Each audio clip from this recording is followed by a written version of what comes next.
জীবনে 100 বছর বাঁচলেও আমি তামাক চাষ করব না। এই আপনাদের সামনে আমি কান ধরে উঠবোস করলাম। আমি এরকম হলে আমি আত্মহত্যা করতে বাধ্য হব। আমার লক্ষ লক্ষ টাকা আমার এই তামাকে ধ্বংস হয়েছে। এটা করলে কেন ভাই?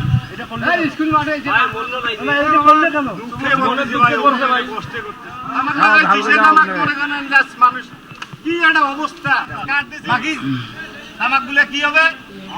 হাজার হাজার মানুষ তো তামাক লাগাইছে। তামাক কি আমি একা লাগাচ্ছি? আজকে এখানে শপথ নিচ্ছি, শুধু আমি না, প্রত্যেকটা কৃষক, প্রত্যেকটা চাষি আপনারা শপথ গ্রহণ করেন। আজকের পর লালমনিরহাটে যেন আর একটা তামাকের চাষ না হয়।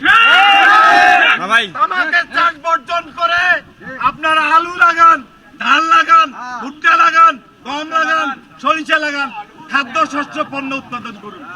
আমি এই যে এখানটা মসজিদের পানি দিয়ে আজকে গোসল করলাম হাজার হাজার মানুষের সামনে, হাজার হাজার নয়, সারা বাংলাদেশের কোটি কোটি মানুষের সামনে আমি গোসল করলাম।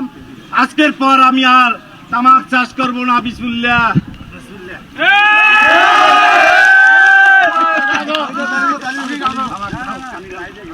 হ্যাঁ পিছেও পানি দাও না।